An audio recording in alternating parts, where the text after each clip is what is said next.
जय हिंद प्यारे दोस्तों, स्वागत है वापस से आप सभी का आपके अपने इस यूट्यूब चैनल पर। दोस्तों, आज की इस क्लास में हम लेकर के आए हैं आप सभी के लिए उत्तर प्रदेश पुलिस भर्ती 2024 के लिए जीके जीएस का पेपर का जो एनालिसिस है वो देखने वाले हैं। दोस्तों, जैसा कि आपका 17 फरवरी को एग्ज़ाम शुरू हुआ है यूपी पुलिस का, 17 और 18 को चलना है। इस दौरान 17 फरवरी के जो पहली शिफ्ट का पेपर था, उस पहली शिफ्ट के पेपर का हम दोस्तों एनालिसिस देखेंगे और बेहतरीन तरीके से जो आपके क्वेश्चन थे, लगभग 38 प्रश्न आपके पूछे गए थे, उन सभी प्रश्नों का हम रिव्यू करने वाले हैं। तो आप सभी अपना एनालिसिस मैच कर लेंगे और बहुत सारे क्वेश्चन आपके एग्जाम में जो पूछे गए थे वो सारे के सारे हूबहू प्रश्न, पूरा का पूरा पेपर है, उसके सीधे हम डायरेक्ट आपको आंसर बताएंगे और आप लोग आंसर मिला लेंगे। और दोस्त क्या करेंगे, आप लोग आंसर मिलाएंगे, जो गलत है उसको गलत, जो सही है उसको सही मान लेंगे। ठीक है, शुरुआत करते हैं दोस्तों आज की इस क्लास की। बढ़ते हैं आज के पहले क्वेश्चन की तरफ। चलिए, आगे लिखा श्वेत रंगों में, जीएस आ चुका है, मिला लेंगे। श्वेत रंगों में कितने प्रकाश? 7 प्रकाश होते हैं। आगे लिखा ग्रेट बैरियर रीफ कहां पर है? ऑस्ट्रेलिया में है। आगे आ जाओ दोस्तों, आगे कहां पर क्या बोला है? 1946 में कैबिनेट मिशन आया था, तो संविधान सभा के अध्यक्ष कौन थे? राजेंद्र प्रसाद थे। आगे देखो, आगे क्या बोला है? प्रयाग प्रशस्ति किसने लिखी है? भाई हरिशेन ने लिखी है प्रयाग प्रशस्ति। आगे देखो, चिल्का झील हो जाएगा इसका सही उत्तर। पूर्वी तट की खारे पानी की सबसे बड़ी लैगून झील चिल्का झील है, इस बात को याद रखेंगे। आगे क्वेश्चन नंबर चलते हैं 118 पर। 118 कहां पर है? ये रहा 118। इसका जो उत्तर बनेगा, बेलाडेला की पहाड़ियां कहां पर है? छत्तीसगढ़ में है। आगे आ जाओ, आगे बोला था समुद्री संकीर्ण चैनल पाक भारत और श्रीलंका के बीच कौन है? बताओ, पाक जलडमरूबंद या मन्नार की खाड़ी। आगे आ जाओ, आगे देखेंगे सोनपुर मेला कहां पर लगता है? दोस्तों बिहार में लगता है। आगे देखेंगे अंगूर की खेती क्या कहलाती है? दोस्तों विटीकल्चर कहलाती है। चलते हैं आगे। आगे देखो, यहाँ पर देखेंगे आप लोग 102 नंबर में, कुछ हिस्सों में 400 साल पहले आपका जो सिंचाई प्रणाली थी, ये एक अच्छा क्वेश्चन था। कुल्ल किसे कहा जाता है? ये हिमाचल प्रदेश में होती थी दोस्त। ठीक है, इस बात को याद रखेंगे। जनगण यहाँ पर बोला भारत में जनगणना संगठन के सर्वोच्च पद कौन सा होता है? महारजिस्ट्रार जनगणना आयुक्त भारत होता है, इस बात को याद रखेंगे। कुमार संभवम किसने लिखी थी? कालिदास ने लिखी थी। इनकी मालविकाग्निमित्रम है, ये भी इन्हीं की है। ठीक है, इसके अलावा इनकी कौन सी है? इनकी एक देवी चंद्रगुप्तम है, ये भी उन्हीं की है। ठीक है, इस बात को याद रखेंगे। पुस्तक दिवस कब मनाते हैं? तो दोस्त 23 अप्रैल को मनाते हैं। ठीक है, 23 अप्रैल को। आगे आ जाते हैं 126 नंबर की तरफ। WHO का मुख्यालय कहाँ पर है? जिनेवा में दोस्त। कहाँ पर? जिनेवा में। आगे आ जाएंगे, यहाँ पर लिखा किसी देश की शहरी क्षेत्रों में रहने वाली अनुपातिक जनसंख्या वृद्धि क्या कहलाती है? दोस्तों ये शहरीकरण कहलाती है, इस बात को याद रखेंगे। 127 का शहरीकरण। सॉरी, नालको का मुख्यालय कहां पर है? दोस्तों भुवनेश्वर उड़ीसा में, इस बात को याद रखेंगे। ठीक है, नालको का मुख्यालय भुवनेश्वर उड़ीसा। उत्तर प्रदेश का राजकीय वृक्ष बोला था, तो दोस्त ये आपका विकल्प नंबर सी क्या हो जाएगा? अशोक हो जाएगा। आगे देखो, आगे लिखा है दोस्त सुरहाताल कहां पर है? ये दोस्तों बलिया में है, इस बात को याद रखेंगे। सुरहाताल अभ्यारण्य बलिया में है। आगे आ जाएंगे 131 नंबर पे।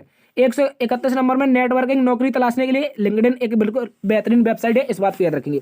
आगे आ जाएंगे दोस्तों, लिखा गया है उत्तर प्रदेश में निम्नलिखित भदोई किसके लिए प्रसिद्ध है? तो कालीन की बुनाई के लिए। कालीन कहां पर है? भदोई में होती है, इस बात को याद रखेंगे। आगे आ जाएंगे सभी प्यारे दोस्त, आगे आएंगे तो लिखा गया है अकबर का मकबरा कहां पर है? सिकंदरा में है, सिकंदराबाद इटावा के पास है। आगे आ जाओ, आगे दोस्तों लिखा है उत्तर प्रदेश में कौन सा प्रसिद्ध लोक नृत्य धान और मक्के की खेती के दौरान किया जाता है? हुरका बैल। उत्तर प्रदेश और उत्तराखंड में होता है। ठीक है, आगे आ जाएंगे। कह रहा है बनारस हिंदू विश्वविद्यालय की स्थापना पंडित मदन मोहन मौलवी और किसने की थी? एनी बेसेंट के सहयोग से मिलकर की थी। आगे आ जाएंगे। अच्छा क्वेश्चन है 136 नंबर में, मथुरा में किसकी जन्मस्थली है? भगवान कृष्ण की है। ये तो आपको हर किसी को आना चाहिए, भगवान कृष्ण की जन्मस्थली है मथुरा। आगे दोस्तों बोला है निवेश मित्र मोबाइल एप्लीकेशन किसने लॉन्च किया है? उत्तर प्रदेश ने। निवेश को बढ़ावा देने के लिए उत्तर प्रदेश ने किया है।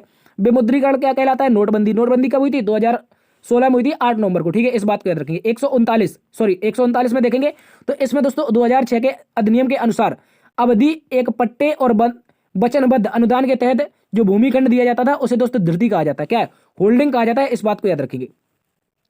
आगे बढ़ेंगे, यहां पर दोस्तों UPSSF यानी कि Uttar Pradesh special force, special security force आपका सही, ओहो स्पेशल सिक्योरिटी फोर्स होना चाहिए। स्पेशल सिक्योरिटी फोर्स विकल्प नंबर सी में आपका बिल्कुल सही दे रखा है। आगे आएंगे दोस्तों 141 नंबर की तरफ। टका कहां की मुद्रा है? दोस्तों बांग्लादेश की है। ठीक है, लीरा कहां की है? तुर्किया की है, इस बात को याद रखेंगे। आगे देखो दोस्तों, बोला गया जीएसटी के बारे में। जीएसटी के बारे में विकल्प नंबर डी बिल्कुल सही जवाब है, इस बात को याद रखेंगे। आगे देखो ईमेल के बारे में बोला है, तो ईमेल दोस्तों कहलाती है फिशिंग। क्या कहलाती है? जब ईमेल में चीटिंग की जाती है तो फिशिंग कहलाती है, इस बात को याद रखेंगे। कह रहे दोस्तों अमित शाह ने कहां पर आपकी क्या किया है? किस संस्थान पर? National cooperative dairy federation of India NCDFI का मुख्यालय की आधारशिला रखी है। तो जो विद्यार्थियों ने आनंदनगर लगाया गलत है, गांधीनगर बिल्कुल सही जवाब है। दोस्त गांधीनगर बिल्कुल सही जवाब है, इस बात को याद रखेंगे। आगे दोस्तों कह रहा है निम्नलिखित में से कौन सा पुरस्कार शहरी और दुग्ध उत्पादक कंपनियों को आगे बढ़ाने के हेतु प्रतिस्पर्धा भावना को पैदा करने हेतु प्रदान किया जाता है? तो गोपाल रत्न पुरस्कार। ठीक है, दुग्ध डेयरी संबंधित गोपाल रत्न। ठीक है, आगे देखेंगे, कह रहा बंदरगाह कच्छ गुजरात में है, कांडला बंदरगाह दीनदयाल उपाध्याय। ठीक है, इस बात को याद रखेंगे। आगे चलते हैं दोस्तों 147 नंबर। 147 नंबर में बोला गया है कि भारत का fast attack craft INS Kabra Sri Lanka के कोलंबो में पहुंचा है। ठीक है, इस बात को याद रखेंगे। आगे लिखा खुदाई खिदमतगार किसने बनाया था? खान अब्दुल गफ्फार खां। और दोस्तों ये पहले विदेशी व्यक्ति थे जिन्हें भारत रत्न मिला था। खान अब्दुल गफ्फार खां पहले विदेशी थे जिन्हें भारत रत्न मिला था, इस बात को याद रखेंगे। दोस्तों लक्षद्वीप में सबमरीन ऑप्टिकल फाइबर किसने लॉन्च किया है? ये दोस्तों श्री नरेंद्र मोदी जी ने। ठीक है, ये अभी चर्चा में रहे थे, मोदी जी वहां पर फोटो शूट आउट करवाए थे, फिर मालदीव से हमारे टकराव चले थे। ठीक है, ये वही ऑप्टिकल फाइबर बनाने गए थे वहां पर। ठीक है, यानी कि उद्घाटन करने। 150 नंबर आज का अंतिम प्रश्न कह रहा है केंद्रीय मंत्रिमंडल में हाल ही में भारत और किस देश के साथ अपना प्रवासन गतिशील समझौता किया है? तो दोस्त इसका जो सही उत्तर बनेगा वो आप लोगों का इटली बन जाएगा, जॉर्जिया मेलोनी। ठीक है दोस्तों, जॉर्जिया मेलोनी। तो ये थे साथियों आज के क्वेश्चन। आशा करते हैं आज के क्वेश्चन आप सभी को पसंद आए होंगे। यदि पसंद आए हैं तो दोस्तों आप इसको एक बार से सेशन को लाइक कर देंगे और दोस्तों में अपने शेयर जरूर कीजिएगा। बहुत दिनों बाद आपके चैनल पर यह क्लास शुरू हुई है, तो आप अपने चैनल को इस तरह की निरंतर क्लासेस के लिए, निरंतर एनालिसिस के लिए अपने चैनल को सब्सक्राइब भी कर लीजिएगा। ठीक है दोस्तों, अभी SSC GD का भी पेपर आने वाला है, उसका भी एनालिसिस करवाएंगे। इसके साथ साथ यूपी पुलिस का अभी बचा हुआ एनालिसिस है, उसको भी हम अभी करवाने वाले हैं। ठीक है, तो आप इसको जरूर सब्सक्राइब कीजिएगा। Thank you. जय हिंद, जय भारत।